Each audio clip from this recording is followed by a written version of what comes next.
በአማራ ክልል እየተደረገ ያለው ጦርነት ከሐምሌ ወር 2015 ዓ.ም መጨረሻ አንስቶ እስካሁን ድረስ ተባብሶ በክልሉ የተለያዩ ቦታዎች ውስጥ መጠነ ሰፊ ጦርነት እየተካሄደ ይገኛል። ሰላምታችን በያላችሁበት ድረስ የተወደዳችሁ የኤንቢሲ ዜና አድማጭ ተመልካቾች ለተሰኞ ሰኔ 23 ለሰዓቱ የተሰሙ አዳዲስና ወቅታዊ መረጃዎችን ይዘንላችሁ መጥተናል። እስከ ዝግጅታችን ፍጻሜ አብራችሁን ቆዩ።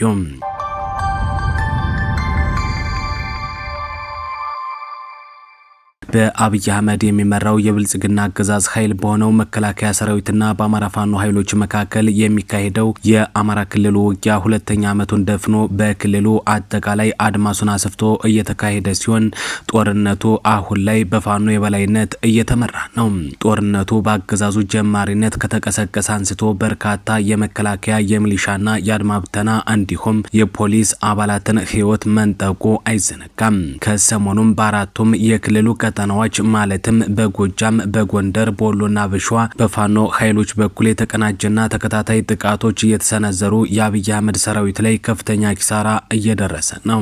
የአማራ ፋኖ ኃይሎች ለነጻነታቸውና ለመላው የአማራ ሕዝብ ህልውና ደማቸውን እያፈሰሱ አጥንታቸውን ደግሞ እየከሰከሱ መስዋዕትነት ጭምር እየከፈሉ ብርቱ ተጋድሎ እያደረጉ ይገኛሉ።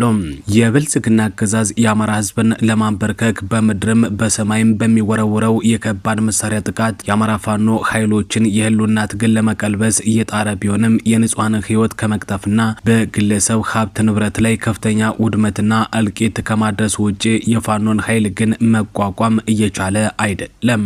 በዚህ ምክንያት አማራ ክልልን እንደ አዲስ እየናጣት ያለው ሰሞነኛው የክልሉ ጦርነት ከዚህ በፊቱ በተለየ መልኩ ውጊያው ከደፈጣ ጥቃት ወደ መደበኛ ጭምር ተቀይሮ ከፍተኛ የተባለ ትንቅንቅ እየተደረገ ሲሆን በክልሉ እንደ ግሪሳ የተነሳው የአማራ ፋኖ በየጥሻው ተበታትኖ የሚገኘውን የአገዛዙን ጥምር ኃይል አይቀጡ ቅጣት እየቀጣው መሆኑ ታውቋል።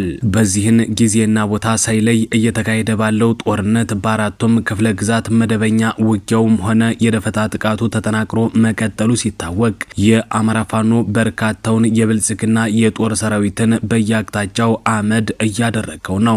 በተለይም በጎጃም ቀጠና ጊዮን ብርጌድ በሰከላ ብርቱ ተጋድሎ አድርጓል። በትናንትናው ዕለት የጊዮን ብርጌድ አምስቱ ሻለቃዎች ማለትም መብረቁ ሻለቃ፣ አባግሽ ሻለቃ፣ ናደው ሻለቃ፣ ግትም ሻለቃና ኃይለ ኢየሱስ አድማሱ ሻለቃ በመናበብና በመተሳሰር ጠላትን ሲያስጨንቁ መዋላቸው ተረጋግጧል።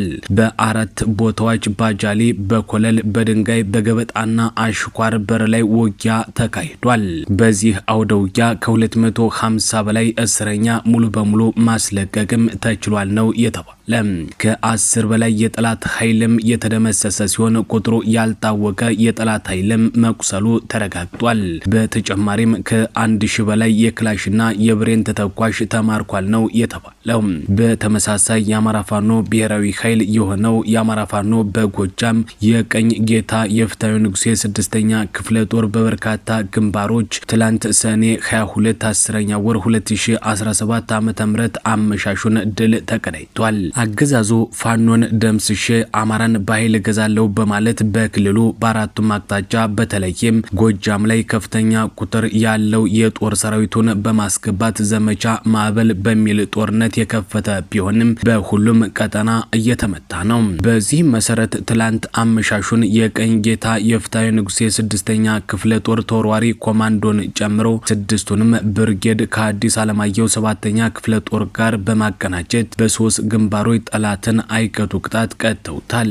እንደ ምንጫችን ገለጻ ደንበጫ ላይ የኢንጂነር ክበር ተመስገን ብርጌድ በርካታ የጠላት ኃይልን ሙትና ቁስለኛ ማድረጉ ሲነገር፣ አማኑኤል ከተማ ላይ ደግሞ ቀስተ ደመና ብርጌድ፣ በላይ ዘለቀ ብርጌድ፣ ኢንጂነር ክበር ተመስገን ብርጌድና የክፍለ ጦሩ ተወርዋሪ በጋራ ጠላት ላይ ከፍተኛ ጥቃት ማድረስ መቻላቸው ነው የተገለጸ። በወጡ መረጃዎች መሰረትም በዚህ ግንባር በላይ ዘለቀ ብርጌድ 16 ጥቁር ክላሽ፣ ኢንጂነር ክበር ተመስገን ብርጌድ ደግሞ 10 ክላሽ የማረኩ ሲሆን 38 የጠላት ኃይልንም ሙሉ በሙሉ ደምስሷል። ቁጥሩ ያልታወቀ የአገዛዙ ኃይልንም ቁስለኛ ማድረግ ችለዋል ነው የተባለ።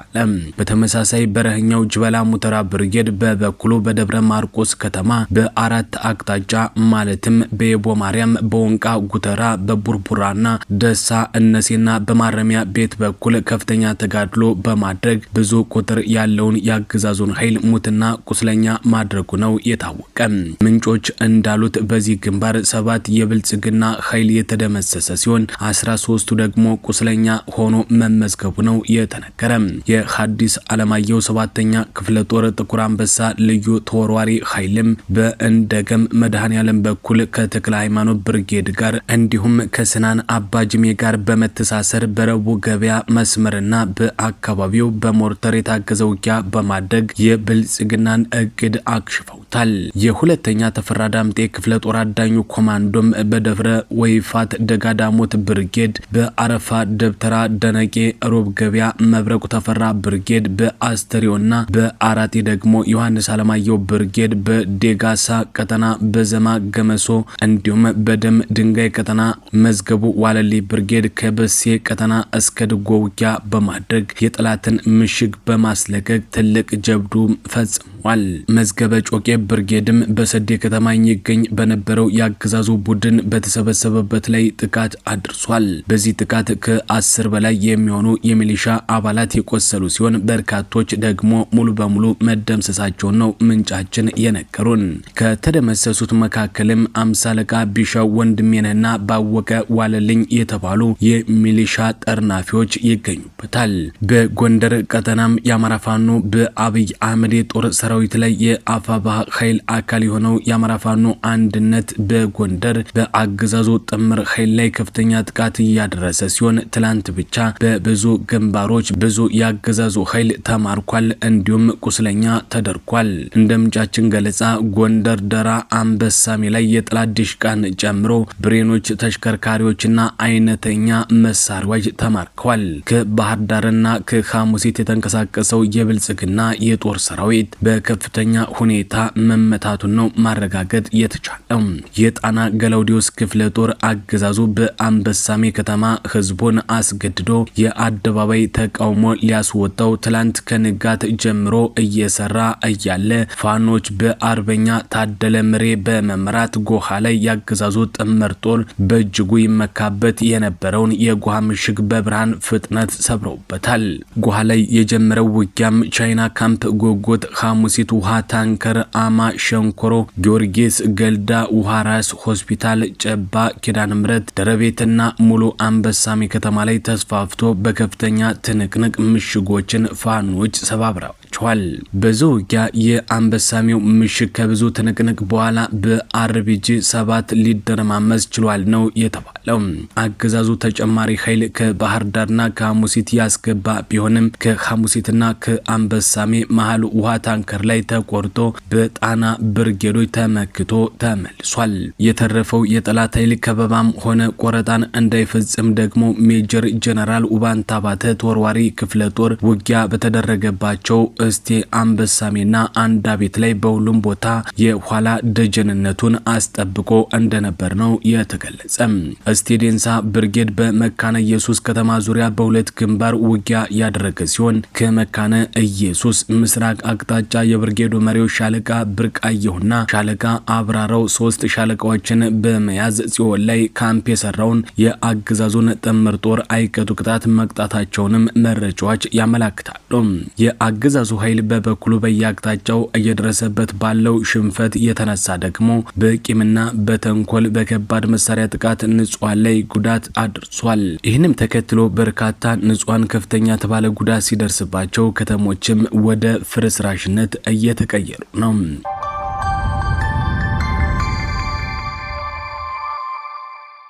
በሌላ በኩል አገዛዙ መጠነ ሰፊ የሆነ የድሮን ጥቃት ለመፈጸም እቅድ አውጥቷል። እንደ ምንጫችን ገለጻ አገዛዙ የድሮን ጥቃት ለመፈጸም ያቀደው በሁሉም የክልሉ አካባቢ ሲሆን በተለይ ግን አጠቃላይ የጎጃምና ደቡብ ጎንደር ላይ በተለየ ሁኔታ ታርጌት ማድረጉን የታወቀ። በወሎ ቀጠና ዞብልና ቃሊም የሚባሉ ቦታዎችን በተለየ ሁኔታ ያየ ሲሆን ሸዋ ላይ ደግሞ የአማራ ፋኖ ብሔራዊ ኃይል ከሰም ክፍለ ጦር የሚንቀሳቀስበትን ቦታ ለመምታት ለመምታት ማቀዱን መረጃዎች ያመለክታሉ። በመሆኑም የዕለት ተዕለት የፋኖ እንቅስቃሴዎች በሙሉ ለድሮን ጥቃት በማያጋልጡ መልኩ የሆኑ ዘንድ መልእክቱ ተላልፏል። በአገዛዙ እብሪት የተጀመረው ጦርነት አማራ ክልል ላይ ከተጀመረ አንስቶ ግን እስካሁን ድረስ በድሮን ብሎም በከባድ መሳሪያ እንስሳትን ጨምሮ ከህፃን እስከ አዋቂ ንጹሃን አማራዎች በአገዛዙ ኃይሎች መጨፍጨፋቸው አይዘነጋም።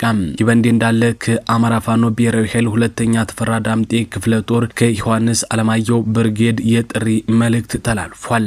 የአብይ አህመድ ቡድን የአማራ ህዝብን በጦርነትም ሆነ በረሃብ ለመጨረስ አቅዶ ከተነሳ ውሎ አድሯል ያለው ብርጌዱ አሁን ላይ ገበሬውን ከርሻው ለመነጠልና አማራን በረሃብ ጭምር የማጥፋት እቅዱን ለማስፈጸም በተለያዩ ክፍለ ሀገራት ያለውን የሀገሪቱ መከላከያ የሚባለውን ወታደር በተለያዩ የአማራ ክልል አቅጣጫዎች በማስገባት በመላው ጎጃም የእጅ ዘመቻ ማዕበል ቢያስጀምርም ሰራዊቱ ግን እንዳሰበው ሳይሆን በተቃራኒው እየተመታ እጅ እየሰጠና እየተበታተነ ይገኛል። ይሁን እንጂ አሁንም ቢሆን ከሞትና ከምርኮ የተረፈውን ቀሪውን የተዳከመ ኃይል ይዞ በተለያዩ የአማራ ክልል ቦታዎች እየዞረ የተለመደ ደም መመለሻዎቹን ንጹሃንን እየገደለ እንዲሁም እየጨፈጨፈና እየዘረፈ ይገኛል። በመሆኑም በወረዳችን በሁሉም ቀበሌዎች የሚገኝ ማንኛውም የታጠቀ ኃይል ባህላዊ መጠራሪያ ወይም መሰባሰቢያ መሳሪያዎች በጥሩምባ ተጠራርቶና ተደራጅቶ ገዢ ቦታዎችንና በሮችን በመያዝ ከፋኖ ጎን ቆሞ የተለመደ የአብሮነት ያልሞት ባይ ተጋዳይ የነጻነት ትግሉን ሊያደርግና ተጥቁንም በስርዓቱ ላለመዘረፍ ሊረባረብ ይገባል።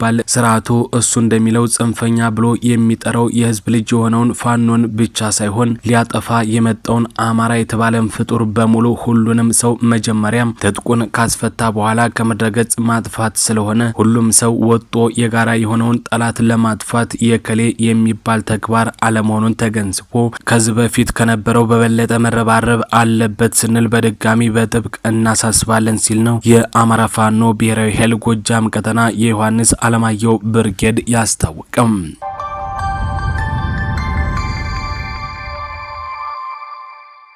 የተወደዳችሁና የተከበራችሁ አድማጭ ተመልካቾች ለሰዓቱ የተሰሙ አዳዲስና ወቅታዊ መረጃዎች እነዚህ ነበሩ።